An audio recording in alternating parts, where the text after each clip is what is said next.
Hey guys, welcome back to part 2 of my interview with my friend and his steak business. Today we're going to focus on the financials and how much he could actually make breeding ball pythons. How are you going to sell your snakes? My main method is going to be doing reptile shows here in PA. The big ones are like Hamburg, Carlisle has a big one. The Oaks down towards Philly has a nice one.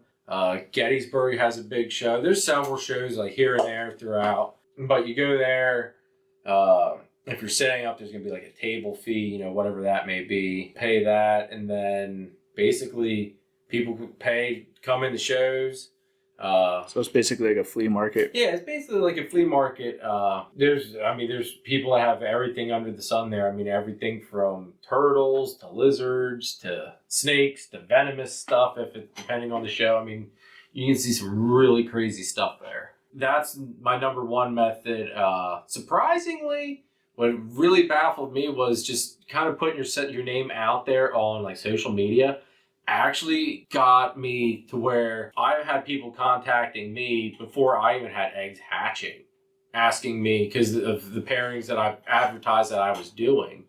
People were contacting me asking to have spots on like a wait list in case there is a baby that they do want. So that was a very awakening for me, a very big awakening on that aspect, because I knew social media could work wonders, but I never actually thought it would work in my favor. So you have that. YouTube's a great platform to get people's attention as far as even the selling aspect, because you're putting the content out there. People are seeing what you're hatching, and then a lot of people do like an update video on the clutch. They show off what they're keeping, and then they always go through and show off what they're going to be having available for sale.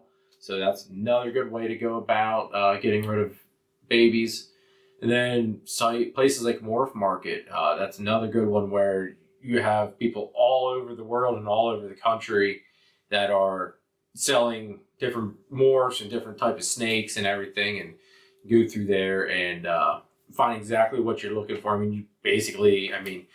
you go to a reptile show, you have a limited selection, but you go on Morph Market, you're looking like across the whole United States, basically. Granted, you're not going to have every little breeder on there, because there's some people that are small that probably don't have a Morph Market. It's actually a surprising thing that I went and made one, because I never thought I'd actually be at the point where I could make one. I thought I'd take the plunge, do that, because I have some babies here that I'm going to be selling that they're not quite where you could go and say, like, take them to a pet shop and have a pet shop buy them off you, because they're not necessarily visually appealing. Not that there's anything wrong with like normal ball pythons, but it's the recessive genes that are in them that they're heterozygous for that reside in them that make them worth more than just a regular normal. So you have to kind of know what you're working with there in that aspect as to where you're trying to get rid of certain babies at.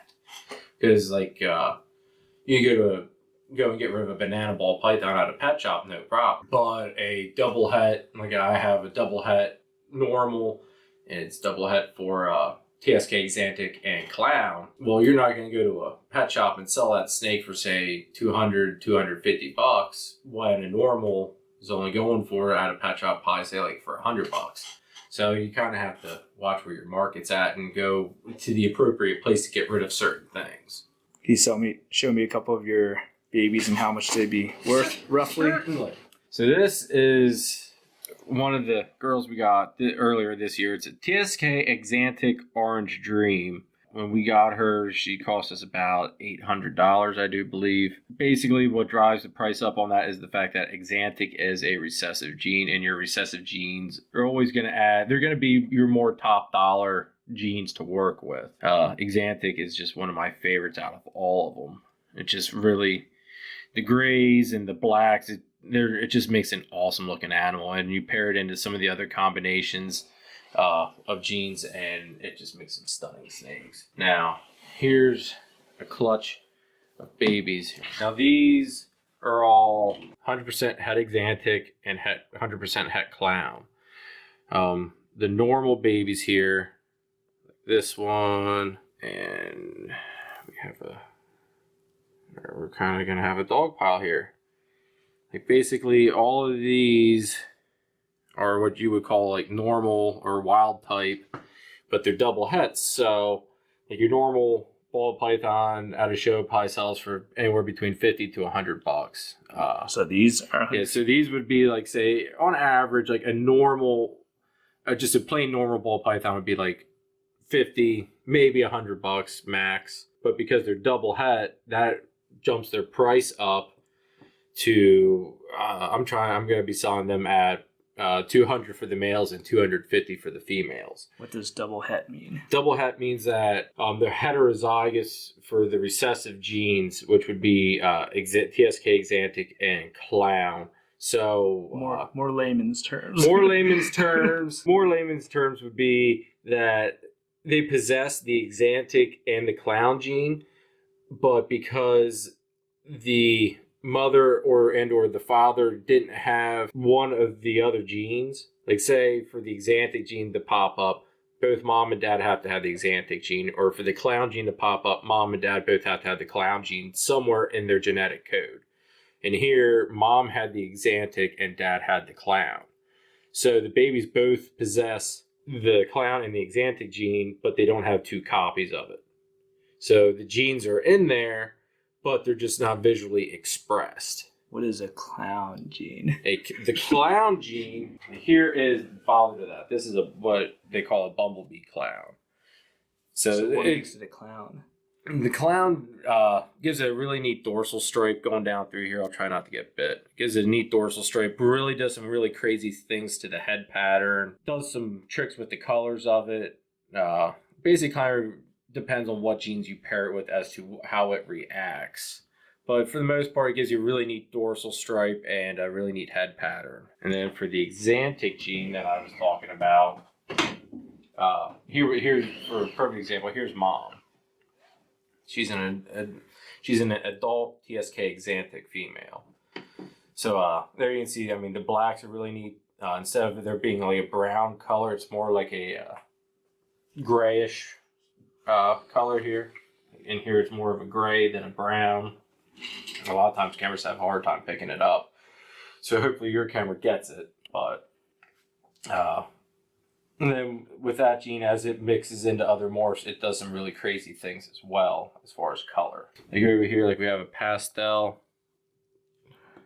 double het. This is one that I'm holding back for myself. Like that, something like that probably goes for about 300. Here's a normal spider double het, which I'm also keeping for myself. That there would probably be about the same, about 300. And then this was the best I could get out of that clutch. This is what they call a bumblebee. It's a if you take this gene, the pastel gene, and you pair it to this spider, it makes this baby. So you can see just how genes work. It's actual pretty cool how they interact with one another. But here again, something like this, probably about a $400 baby, roughly. Like I said before, you kind of have to go on Morph Market and see what the prices of everything's going for. And then we can go over to one of the other clutch that still has one baby coming out of the egg. All right, now for out of here, for instance, this little guy here. Now they're not all cleaned up yet because they're still just coming out of the egg. But this is what they call would be a banana pastavi. So it's got the banana gene, the pastel gene, and the Mojave gene. Now something like this goes for about, probably about 300 roughly. 350, somewhere in that neighborhood roughly. Yeah, about 350, 400 is what I would be trying to sell this baby at, depending on if it's male or female. Here's just a regular banana. Now this here, just because of it's just being a single gene banana, they go for about 150 to 200 roughly in that neighborhood. Okay, so this is the more average of this particular batch. Yeah, this would be about the more average out of this clutch. So that last clutch you had 5 or 6, right? That last clutch was 7 actually. 7. Yeah. Now this one we're still waiting to come out of the egg.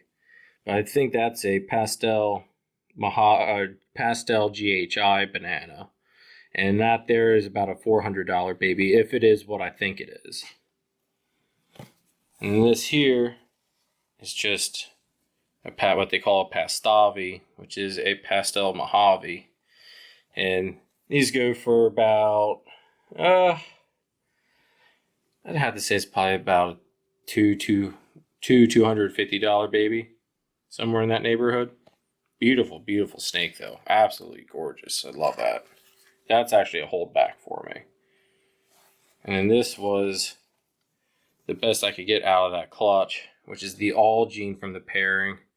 This is a pastel GHI Mojave banana. And this here is about a $800-900 baby snake. Wow. Yeah.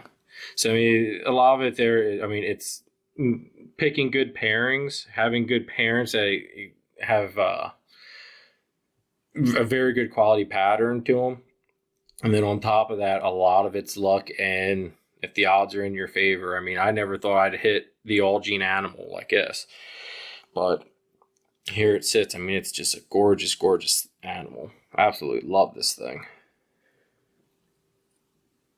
So you could easily clear like $1,000 per clutch. You could, as long as you have the correct genes and the luck ends up in your favor. It's very possible to do it. I always look at it as, I mean, yeah, you have to look at it from a financial aspect to a certain extent. But another thing is you just kind of have to do it because you enjoy the hobby and you enjoy doing it. A lot of these animals, like say for instance this one, I wouldn't exactly want to go spend $800-900 of my hard-earned money when I can go buy some of the basically the ingredients to make an animal like that. Just like some of my recessive projects I'm working on, basically I'm making the ingredients to make my dream snake. That's how I went about it. I would suggest that if you're working on a budget, that's kind of, you get a good starting point, you have a vision as to where you want to go, and then you just slowly chug away at what you want to accomplish. Eventually you'll get it. I mean, I never thought I'd be sitting here with having 4 clutches to hatch this year. So it's kind of a mind-blowing thought. All right, where can we find you? So we have Facebook. Check out Warfel's Morphs on Facebook. YouTube, go to Warfel's Morphs as well for that. And we actually have a Morph Market account. There's nothing on it yet, but that's also under Warfel's Morphs. So come check out the YouTube. It's actually got some pretty cool content. It has the clutch cuttings from Clutch 1 and Clutch 2. So it's got some reviews on different things like substrates and the rack. It's just got a lot of good content. We're just starting it out, so all the support's much appreciated.